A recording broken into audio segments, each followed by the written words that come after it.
Hey everybody, Pastor Josh Vi here for Christian Community Church of Fullerton. We guide you through a couple verses of the Bible every single Monday night at 7 o'clock.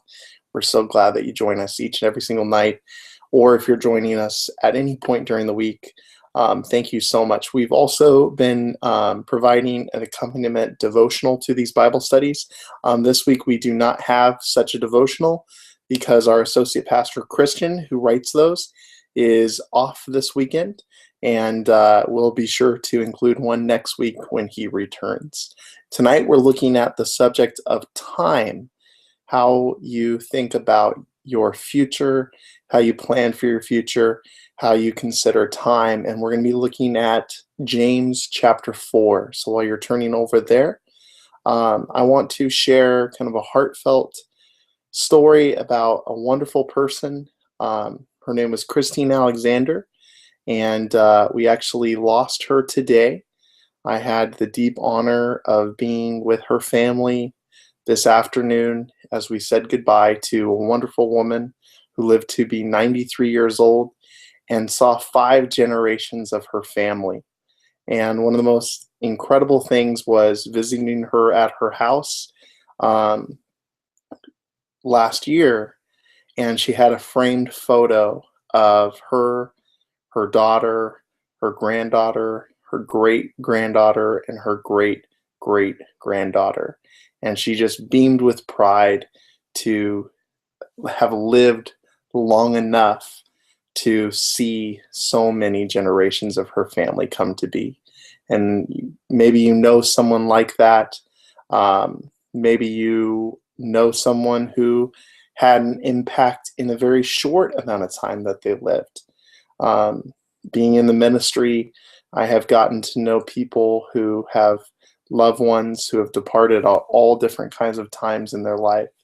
And it never ceases to amaze me that we don't tend to measure the impact that people make on our lives in years, but really in actions, in love, in the impact that they made on our lives. And so tonight we remember Christine Alexander, a wonderful woman of God.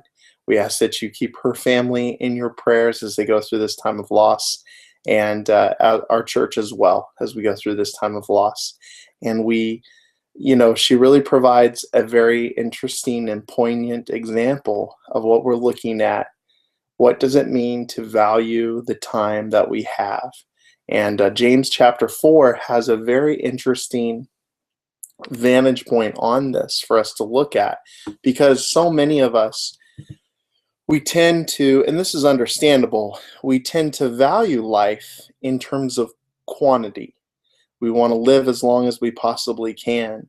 We want to do as much as we can in those years.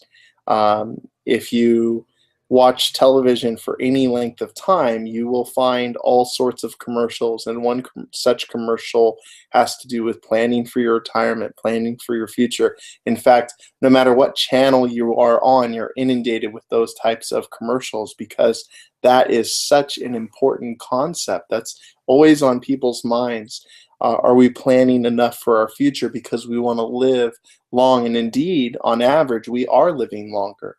I take you back over 2,000 years ago to a time when the life expectancy was around 30 to 40. If you lived between 30 and 40 years, especially 40, 50 years, you lived a long, full life.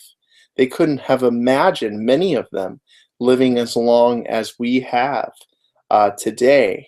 And so it's especially interesting that James is going to take such a different take on what it means to value time when you think about people in his day living much shorter than we did. And let's look at that together. James chapter 4. It says, now listen, this is verse 13. James chapter 4, verse 13. Now listen, you who say, today or tomorrow we will go to this or that city, spend a year there, carry on business, and make money. Why? You do not even know what will happen tomorrow. What is your life? You are a mist that appears for a little while and then vanishes. Instead, you ought to say, if it is the Lord's will, we will live and do this or that. As it is, you boast in your arrogant schemes. All such boasting is evil. If anyone then knows the good they ought to do and doesn't do it, it is sin for them. Pretty incredible and powerful words coming from James. And if you're familiar with his letter, you know that this is pretty par for the course. He is a practitioner. This is not just some spiritual gobbledygook that he came up with that he expects us to kind of internalize philosophically. He expects his listeners and readers to live these words. And yet it kind of runs counterculture to what we think of. What's wrong with planning? What's wrong with looking ahead to the future and saying we're going to do this maybe, or we're going to do that? Certainly anybody who's ever prepared for a big move has to do planning. You don't just get the truck, throw all your belongings in, and then decide where you're going to go. You have to have some kind of idea of where your destination is. And certainly it helps to have a job and a house or an apartment or something waiting for you on the other side. Obviously, those who have had a chance to work and raise a family and have a long career knows the value of saving and putting away for retirement. So how do we harmonize the very real need to plan ahead with what James is saying here, where he says, it's almost an act of evil to say, I'm going to do this, I'm going to do that, those types of plans are boasting? Well, let's look at the context of what James is talking about here. First of all, this section of Scripture, it sits in kind of teachings that James gives, and all of the teachings are aimed at the idea of submitting oneself to God, to God's plans, to God's will. If you have been raised in the church or you have spent enough time in the church, you might have heard the phrase God's will. And in fact, I bet you have used it or heard it used incorrectly. We like to think in the church of God's will being whatever we want to do, and then to stamp it with some type of spiritual approval, we put on that that's God's will. So I'm going to buy this piece of equipment for the church because that will help our ministry. It's God's will. Or I am going to ask for a G6 plane, as one prominent televangelist recently asked his congregation for, because according to him, that kind of big dreaming is God's will. God's will can certainly be thrown around, and the terminology can be used not just wrongly, but in a way that certainly turns people off from wanting to understand what that is all about. What God's will really means is his desire for how we ought to live. And not just how we ought to live in the future, in heaven, or when we get perfect, or when we have perfect Sunday attendance, or when we know everything that there is about the Bible. God has desires for how we ought to live and treat each other right now. In fact, if you read the rest of the chapter of James chapter 4 and then go on to James chapter 5, all of this sits cushioned in the idea of how people need to treat each other. And in that respect, think about all the ways that you, and I'll throw myself in here as well, I talk about how we'll treat people better. My girlfriend Sarah asked me as we were driving around this evening, earlier this afternoon, she came across a homeless person and she gave him some money.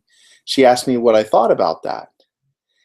And I've kind of been thinking about that in my head today, because I've been in those situations many times. I've actually worked with homeless organizations in Portland, and certainly there are all kinds of ideas about whether that is the right thing or the wrong thing. But here's the thing that I just always go back to. If we are always forgetting to live in that moment and do good in that moment, and using the excuse of, well, you know what, I can't really give that money because I'm going to get involved with a homeless organization down the road, and then I'll really be doing some meaningful work for the homeless community and helping to solve that problem. If we're always using the I'm going to do this later as the excuse for not doing something now, then we are fitting the criteria that James is talking about. Now, to go back to this example, if you work with a homeless organization, any one of them, there are so many across the country that do an incredible work, especially in so many of God's churches. And you see the value in that over giving some change to people, more power to you. God bless you. My desire tonight is not to tell you which way or the other, just as I told Sarah, her money is her money, and whatever God was placing on her heart in that moment was the right course of action. But we cannot be so consumed with looking ahead to the perfect that we forget to do good in the moment. And I think that this is an area where so many Christians fall short. I know I do. That we're always thinking of how we're going to do more, maybe more in our churches, maybe more in our communities, maybe we're going to do more evangelism. But we forget there's so many opportunities to do all of these things right now, right where you are. Maybe you've come across this Bible study and you're participating, and your participation is a great example of what it means to take a moment, take a deep breath in time, and enjoy fellowship with God in the present.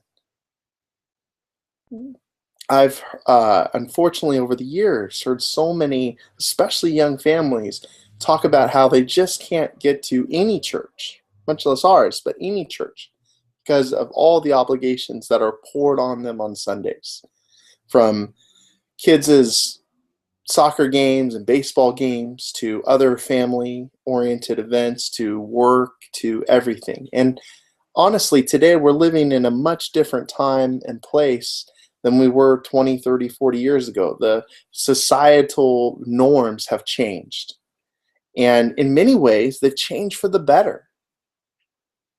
But we cannot continuously use excuses for not doing anything.